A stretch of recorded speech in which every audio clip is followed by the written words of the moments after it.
이남선교회 못 가시는 부부팀이 계셔가지고 늦은 초청에 의해서 제가 판문점을 다녀오게 되었습니다. 제가 그 역사적인 트럼프와 김정은이 만났던, 또 문재인 대통령과 김정은이 만났던 그 다리까지는 가보지 못했어도 판문점을 향해서 가는 내내 거의 가까이 이르렀을 때 그 철조망으로 계속 이렇게 쭉 연이어서 그 도로들을 바라보면서 주일에 보았던 바벨론의 성 보셨죠? 바벨론의 견고한 성, 그런 성도 아니라서 또 쉽게 그 38선이 무너지려면 무너지겠고 또한 전쟁이 일어나려면 쉽게 일어날 수 있겠구나, 그런 생각을 하면서 하루속히 하나님께서 우리 민족에게 통일을 이루어 주셨으면 좋겠다라는 그러한 염원을 담고 다녀왔어요. 그래서 아마 이남선교회 회원뿐만 아니라 회장님을 비롯하여 모든 임원들도 기도하는 마음으로 간격을 가지고 그곳을 향해서 다녀오셨을 줄로 믿는데요, 참 정말 쉬울 수 있으면 하나님께서 쉽게, 어려우면 어렵게, 지금 이곳이 우리나라 마지막 그 유일하게 분단이 되어 있는 이 나라 이민족을 바라보면서 저희들이 기도하면 하나님께서 쉽게 이루어주실 수도 있겠다라는 희망을 품고 돌아오게 돼서 귀한 시간이었습니다. 늦은 시간이었지만 참 은혜롭고 귀한 시간이 되었었는데요, 오늘 읽은 본문 가운데도 1차 귀환, 약 BC 538년 예수님이 태어나시기 전 538년에는 스룹바벨이 돌아와서 성전을 재건을 했습니다. 성전 재건. 그리고 2차 귀환 에스라를 통해서는 말씀 회복 운동이 일어나기 시작했죠. 그리고 마지막 우리가 지금 읽은 느헤미야는 약 에스라가 돌아온 13년 후에 돌아와서 이제 무엇을 할 것인가, 이제 예루살렘 성벽을 쌓는 일을 지금 하려고 이제 하나님께서 느헤미야를 감동시키셔서 사람을 세우는 그 일들이 오늘 말씀 속에 기록되어져 있는데요, 바벨론 성벽은 쌍두마차가 다닐 외성과 내성 사이에 또 쌍두마차가 다닐 만한 위에 그런 배경이 있죠. 쌍두마차라는 것은 네 마리의 말이 오고 갈 수 있는, 그리고 거기에 보면 성경에 보면 자세히 보면 성도가에 그 거할 수 있는 집들도 세워져 있다. 그러면 얼마나 그 주일날 임준 목사님 말씀하셨듯이 그 두께가 두꺼운지 알 수 있겠죠. 그리고 그 가에는 해자, 그 물로 된 연못들이 세워져 있어 도저히 그 성을 뚫을 수 없을 만큼 견고한 성이 있기 때문에 그곳에서 모든 그 귀인들을 초청해서 술판을 벌일 만큼 안전한 성을 가지고 있었다는 거죠. 그러한 성을 갖고 있었던 바벨론과는 달리 예루살렘은 지금 성벽이 무너지고 성전만 재건된 상태입니다. 제가 한번 에스라 9장 1절을 먼저 읽고 2절 3절은 함께 읽어보도록 하겠습니다. 1절 제가 먼저 읽어볼게요. 이 일 후에 방백들이 내게 나와 가로되 이스라엘 백성과 제사장들과 레위 사람들이 이 땅 백성과 떠나지 아니하고 가나안 사람과 옛 사람과 브리스 사람과 여부스 사람과 암몬 사람과 모압 사람과 애굽 사람과 아모리 사람의 가증한 일을 행하며, 2절 3절은 에스라서입니다. 2절 3절 같이 읽겠습니다. 그들의 딸을 취하여 아내와 며느리를 삼아 거룩한 자손으로 이방 족속과 서로 섞이게 하는데 방백들과 두목들이 이 죄에 더욱 으뜸이 되었다 하는지라. 내가 이 일을 듣고 속옷과 겉옷을 찢고 머리털과 수염을 뜯으며 기가 막혀 앉으니. 4절은 제가 읽겠습니다. 이에 이스라엘 하나님의 말씀을 인하여 떠는 자가 이 사로잡혔던 자의 죄를 인하여 다 내게로 모여오더라. 내가 저녁 제사 드릴 때까지 기가 막혀 앉았더니. 이거는 에스라의 고백입니다. 지금 느헤미야가 에스라가 돌아온 13년 후에 돌아올 지금 성벽을 쌓으려고 돌아오게 되는데 그러면 이스라엘 백성들의 상황은 어떤 상황이었냐? 지금 이게 본문에 나와 있는 말씀이에요. 에스라서에. 에스라서와 느헤미야서는 이를테면 이름은 다르지만 우리가 고린도 전서 후서 하듯이 전서 후서라고 생각을 하시면 됩니다. 그래서 에스라서는 전서라고 보시면 되고 느헤미야서는 후서라고 보시면 되는데, 지금 에스라가 먼저 돌아와서 이스라엘 백성들, 스룹바벨이 와서 성전을 세운 때는 516년이에요. 그래서 약 60년이 지난 뒤에 에스라가 돌아왔는데 이스라엘 백성들의 상황이 이렇다라는 거예요. 하나님께서 7 족속을 몰아내라 그랬는데 지금 방백들은 제사장들이 왔다라고 말하고 있어요. 앞에 정도에 이제 에스라서 뒤에 10장 정도를 보면 제사장들이 지금 결혼하지 말라고 쫓아내라고 한 족속들과 결혼하고 그들의 우상을 섬기고 있다. 그래서 에스라가 오늘 3절을 제가 한 번 더 읽어드릴게요. 내가 이 일을 듣고 그들이 이방인들의 딸을 취하고 우상을 섬기고 결혼하면서 지금 얼마나 그 사회와 종교가 무너졌는지 알겠죠. 이방 우상을 섬기면서 그들과 결혼하여서 지금 무너진 상황을 보고 에스라가 속옷과 겉옷을 찢고 머리털과 수염을 뜯으며 기가 막혀 앉았다는 거예요. 이스라엘 백성들 상황이 지금 그렇다는 거예요. 외벽 예루살렘 성도 무너졌지만 내적으로도 그렇게 무너져 있다. 이스라엘 백성들이 그렇게 무너져 있다는 거예요. 지금 우리나라 상황도 좀 심각하죠? 네. 드러나지만 않았지만 참 심각한 것 같습니다. 하여튼 혼합 종교와 삶이 이렇게 무너져 내렸다는 거예요. 그래서 이 무너져 내리는 이 이스라엘 백성들의 상황을 보고 하나님께서는 이 상황을 구원할 누군가를 세우시기를 원하겠죠. 이게 바로 지금 에스라를 먼저 보냈고 상황을 보게 하셨고, 이 이야기를 누가 듣게 하시냐면 오늘 본문 읽은 느헤미야에게 하나님께서 듣게 하십니다. 그래서 느헤미야가 귀환 이전에 또 10장 1절을 한 번 더 보면 어떤 상황이냐면 에스라가 하나님의 전 앞에 엎드려 아까 수염을 뜯고 이제 그렇게 머리털을 뜯고 수염을 뜯으며 기도할 뿐만 아니라 10장 1절에 보니까 에스라가 또 하나님의 전 앞에 엎드려 울며 기도하여 죄를 자복할 때에 많은 백성이 심히 통곡하며 이스라엘 중에서 백성의 남녀와 어린아이의 큰 무리가 그 앞에 보인지라. 에스라가 이제 심히 통곡하며 기도할 때 백성과 무리들이 모였다는, 어린아이에서부터 다 모여서 11절에 제가 읽어드리겠습니다. 이제 너희 열조의 하나님 앞에서 죄를 자복하고 그 뜻대로 행하여 이 땅 족속들과 이방 여인을 끊어버리라. 무리들에게 모였을 때 이제 너희들이 결혼했던 거를 끊어버리라. 지금 그러면서 이제 조사를 해요. 그런데 보니까 제사장의 무리들이 다 결혼을 했다는 거예요.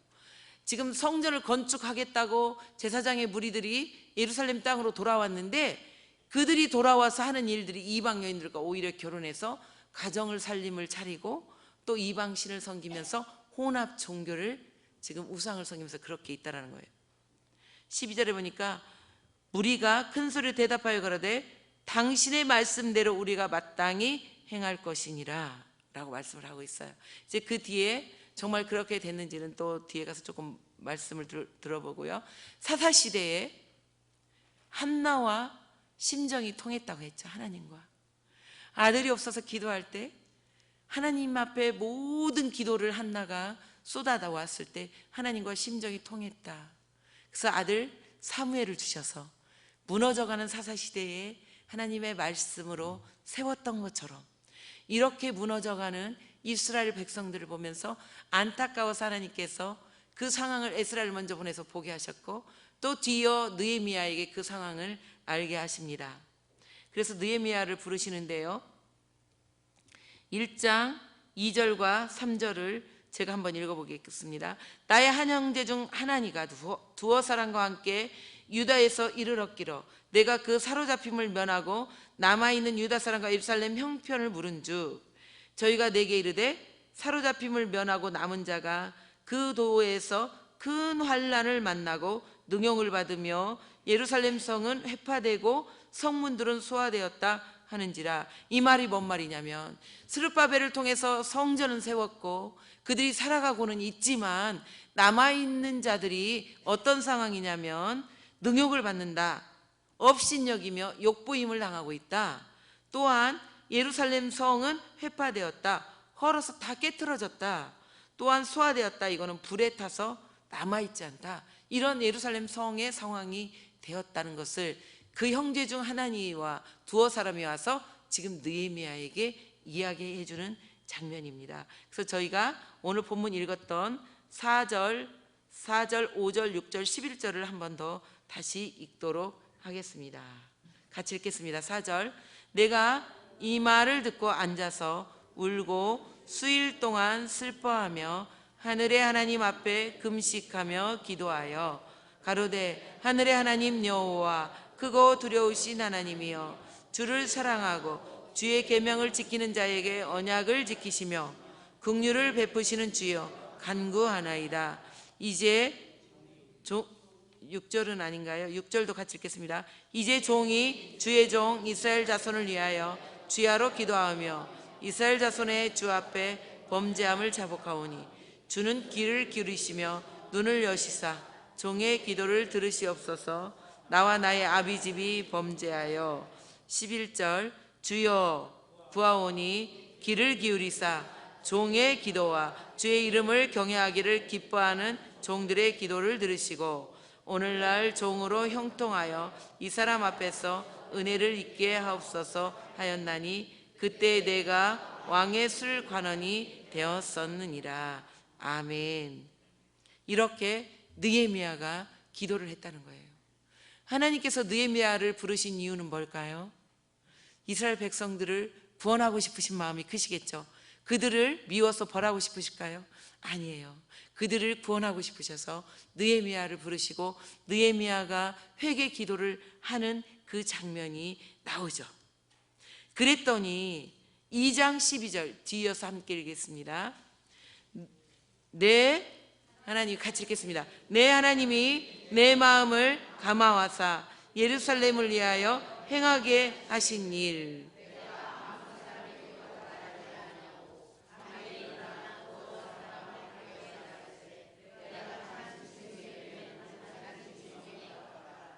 아멘.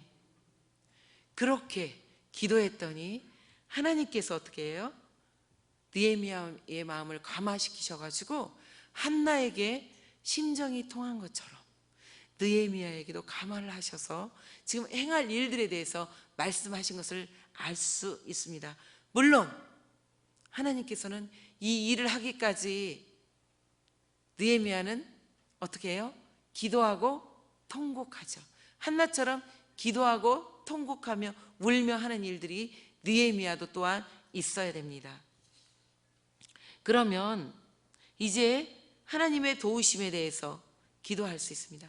이 어떠한 일들을 위해서 한 사람을 부르셨다면 하나님께서는 그 사람이 그 일을 행할 수 있도록 마음에 감동을 해주시고 또한 하나님께서 그 일을 할 수 있도록 도우신다는 거죠.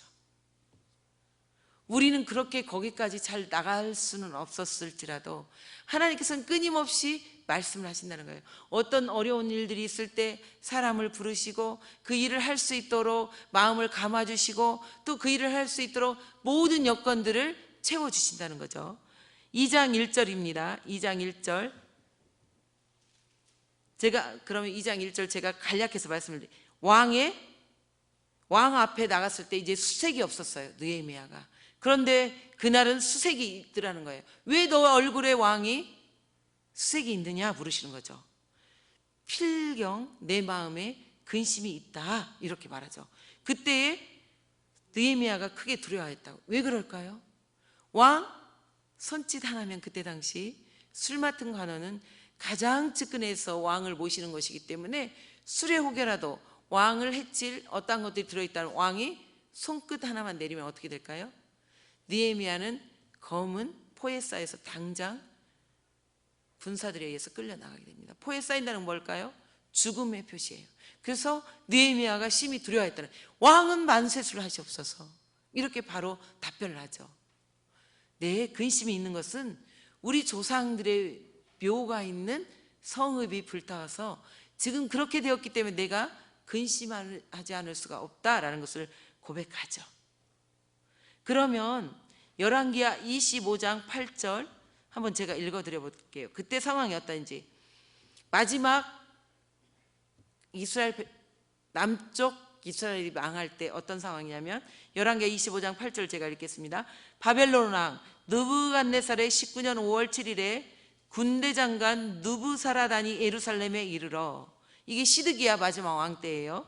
여호와의 전과 왕궁을 사르고 예루살렘의 모든 집을 기인의 집같이 불살랐으며, 10절에 보니까 예루살렘 사면 성벽을 헐었다. 바벨론의 군대 장관 느부사라단이 와서 집뿐만 아니라 귀인의 집뿐만 아니라 성벽도 헐고 성전도 다 금이 있는 거 뜯어가고 또 왕궁도 불사르고, 그러니 완전 예루살렘 성은 이렇게 회파되고 불타고 이렇게 다 이렇게 돼 있을 수밖에 없다라는 거예요. 그런 상황이었는데 하나님께서는 그 예루살렘 성이 건축되고 성벽이 완성되기를 원하신다는 거죠. 그래서 느헤미야를 부르셨고 느헤미야에게 할 수 있는 능력을 주신다는 거죠.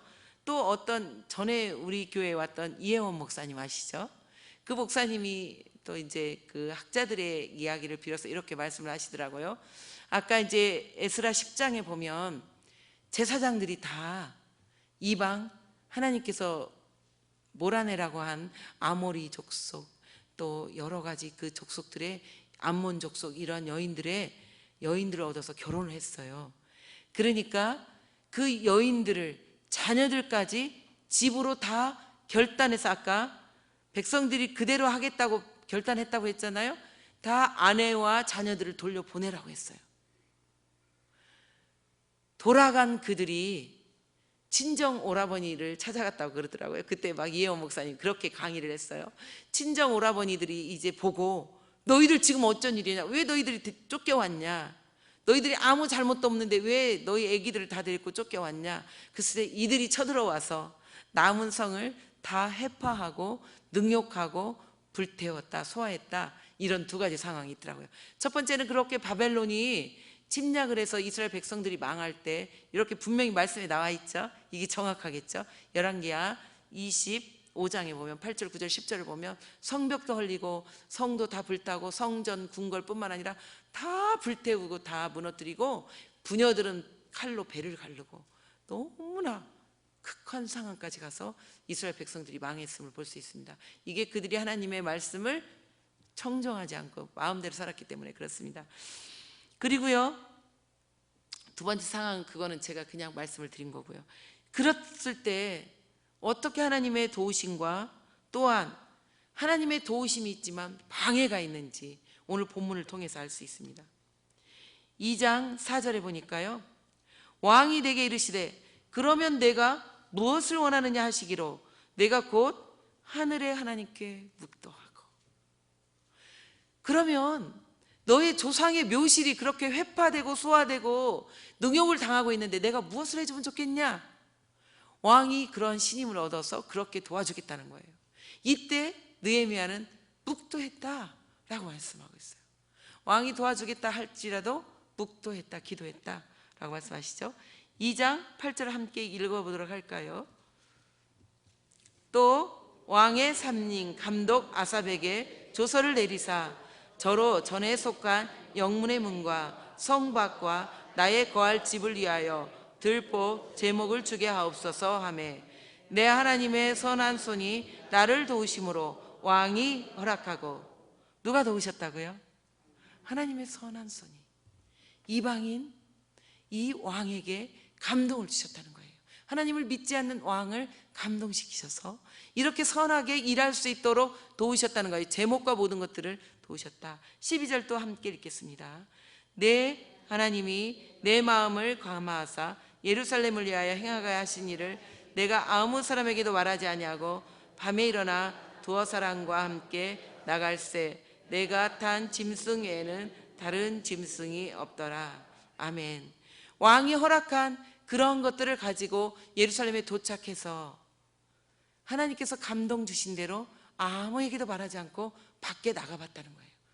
자기가 탄 짐승에는 아무 짐승도 없었고 자기가 탄 짐승을 통하여서 그 성을 둘러보는 거예요. 느헤미야가 둘러보는 거예요. 그런데 방해가 오늘 말씀 보니까 5번이 있었다라고 말하고 있거든요. 2장 19절 제가 읽어드릴게요. 호론 사람 산발락과 종이 되었던 암몬 사람 도비야 아라비아 사람 게셈이 이 말을 듣고 우리를 업신여기고 비웃어 가로되 너희 하는 일이 무엇이냐? 왕을 배반코자 하느냐 하기로. 이렇게 이제 방해하는 세력이 있다는 거예요. 하나님의 일을 하는 데에도 방해하는 세력이 반드시 있다는 거예요. 또 건축하기 전에 4장 3절 또 제가 읽어드릴게요. 암몬 사람 도비야는 곁에 섰다가 가로되 저들의 건축하는 성벽은 여우가 올라가도 곧 무너지리라. 이렇게 조롱하는 거예요. 또 4장 6절에는 이에 우리가 성을 건축하여 전부가 연락되고 고가 절반에 미쳤으니 이는 백성의 마음을 들여 역사하였음이니라. 이제 분노를 하고 있다라는 거예요. 4장 7절 산발락과 도비야와 아라비아 사람과 암몬 사람들과 아숫 사람들이 예루살렘 성이 중수되어 그 퇴락한 곳이 수보되어 간다함을 듣고 심히 분하여. 8절 다 함께 깨하기를 예루살렘으로 가서 쳐서 요란하게 하자 이렇게 말하는 거예요. 그러니까 예루살렘 이제 백성들은 2가지 사역이 들었어요. 성도 건축을 해야 되고 성도 지켜야 되는 그 2가지 일을 행하게 되는, 이제 하나님의 일을 하는 사역에 있어서 방해꾼들이 있기 때문에 이중으로 힘을 들여서 일을 해야 된다는 거예요. 성벽도 건축하고 성도 지키고 이런 일들을 해야 된다는 거예요. 제가 6장 1절 2절 5절을 다시 한번 좀 혹시 제가 기록을 해드렸나요? 기록은 안 됐네요. 제가 그러면 읽어보도록 하겠습니다. 6장 1절에 보니까 건축하고 문짝을 달지 않았을 때, 지금 이제 성은 건축이 되었어요. 성벽은 건축이 되었고요. 문짝을 달지 않았을 때 2절에 보니까 산발락과 게셈이 내게 보내어 이르기를 오라 우리가 오노 평지 한촌에서 서로 만나자 하니 실상은 나를 해코자 함이라. 이제 드디어 느헤미야까지 죽이려고 했어요. 이제 그 서신을 써서 왕에게 보내는 것도 부족하여서 이제 느헤미야를 죽이려고 하는 거예요. 5절 제가 읽어드릴게요. 산발락이 5번째는 지금 5번째 방해를 하고 있다는 거예요. 그 종자의 손에 봉하지 않은 편지를 들려 내게 보내었는데 그 글에 이르기를 이방 중에도 소문이 있고 가스무도 말하기를 내가 유다 사람들로 더불어 모반하려 하여 성을 건축한다 한다니 내가 그 말과 같이 왕이 되려 하는도다. 지금 뭐라고 말하냐면 느헤미야 너가 왕이 되려고 성도 건축하고 그러고 있다. 내가 왕에게 고자질을 하겠다. 지금 이 말이에요. 이렇게 5번이나 방해하는 세력이 있다라는 거죠. 성벽을 건축하는데. 예수님이 십자가를 지실 때 어땠을까요? 우리를 구원하려 하실 때도 대제사장, 서기관, 바리새인 이 모든 사람들이 예수님의 공의를 이루는 사역에 어떻게 했죠? 그를 모반하고 예수님을 하나님의 뜻을 거역한 대제사장 뿐만 아니라 예수님의 12 제자 중에 베드로까지도 마태복음 16장에 보면 예수님이 예루살렘에 올라가 장로들과 대제사장들과 서기관들에게 많은 고난을 받고 죽임을 당하고 제3일에 살아나야 할 것을 베드로에게 말했을 때 베드로가 뭐라고 하냐면 예수를 붙들고 간하여 가로되 주여 그리 마옵소서 이 일이 결코 주에게 미치지 못하리이다. 간한다는 말은 위에 사람이 아래 사람을 나무라듯이, 예수님 절대 그럴 수 없습니다. 예수님이 그렇게 할 수 없습니다. 왜냐하면 이 땅에서 왕을 이루어야죠. 왜 십자가에 지시고 가시려고 합니까? 이렇게 말을 하는 거예요. 그때는 어떤 때냐면 베드로에게 천국 열쇠를 준 때예요. 이때 베드로가 이렇게 말하고 있다는 거예요. 하나님의 공의를 이루는 일에 예수님의 제자도 그의 마음 안에 사단이 들어가면 이렇게 예수님이 하는 일을 이렇게 하지 못하도록 방해할 수 있다. 또 누가복음 22장 31절에는 시몬아 시몬아 보라 사단이 밀가부르다 알고 너희를 청구하였으나 그러나 내가 너를 위하여 내 믿음이 떨어지지 않기를 기도하였노니 너를 돌이킨 후에 내 형제를 굳게 하라 말씀을 하고 있습니다. 성벽은 건축이 되겠죠. 당연히 하나님께서 계획하시고 하나님께서 느헤미야를 부르셨고 하나님께서 도우시는데 완공이 되지는 않겠죠. 하나님께서는 분명히 그 일을 이루실 것입니다. 그렇지만 하나님 일하는 데는 이렇게 누군가가 방해할 수도 있고 우리가 때론 방해자가 될 수 있다는 거죠. 베드로전서 5장 8절 9절에 보면 베드로는 누구보다도 예수님께로부터 책망당했죠. 사단이 너를 밀가부르시듯 너를 부른다는 거예요. 그래서 내가 너를 위해서 넘어지지 않도록 기도할게. 그 이야기를 들었던 베드로가 베드로전서 5장 8절 9절에 뭐라고 했냐면 근신하라 깨어라 너의 대적 같이 읽어볼까요? 근신하라 깨어라 너희 대적 마귀가 우는 사자같이 두루다니며 삼킬 자를 찾나니 너희는 믿음을 굳게 하여 저를 대적하라. 이는 세상에 있는 너희 형제들도 동일한 고난을 당하는 줄을 아미니라. 아멘. 우는 사자같이 너희를 들어삼킬 자를 찾아 사단은 다니겠다는 거예요. 그렇지만 아까 뭐라고 그랬어요? 예수님께서 기도하시겠다. 우리를 위해서 중보하시겠다. 우리도 주님 앞에 엎드리면 느헤미야처럼 그런 심정이 통할 수 있을까요? 그렇게 되기까지 기도하셨으면 좋겠어요. 세 번째는 하나님께 영광이 되겠죠. 3장에 보면 느헤미야에게 지혜를 하나님이 주셨죠.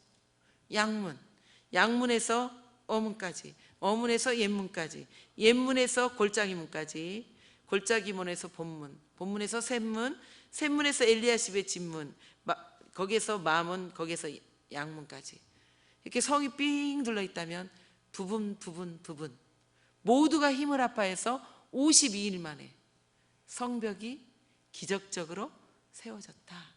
하나님께 영광이 되겠죠.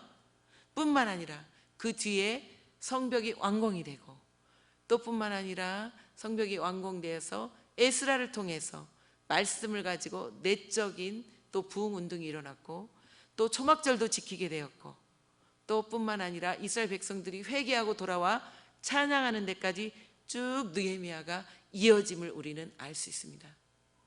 그렇습니다. 아무리 우는 사자가 우리를 삼킬 자를 찾는 사자가 삼킬 자를 찾을지라도 우리를 도우실 우리 예수님, 우리를 도우실 성령님이 계시기에 로마서 8장 34절은 제가 읽고 35, 36, 37절은 함께 읽겠습니다. 누가 정죄하리요? 죽으실 뿐만 아니라 다시 살아나신 이는 그리스도 예수시니 그는 하나님 우편에 계신 자요 우리를 위하여 간구하시는 자시니라. 35절 읽겠습니다.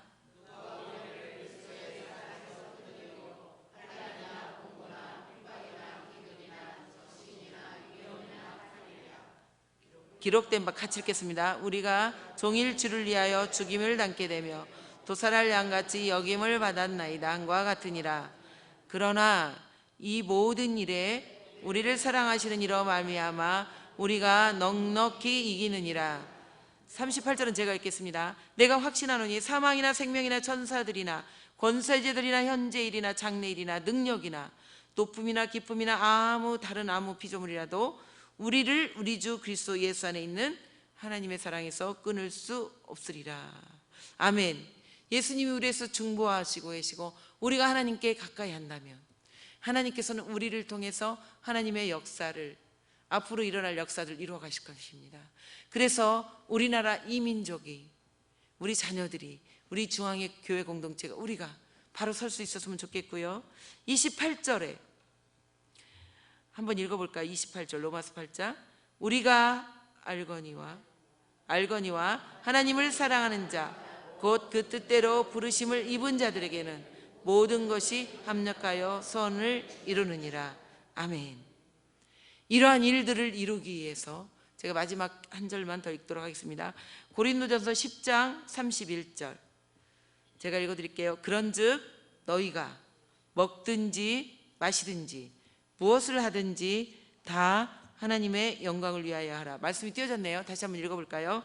그런즉 너희가 먹든지 마시든지 무엇을 하든지 다 하나님의 영광을 위하여 하라.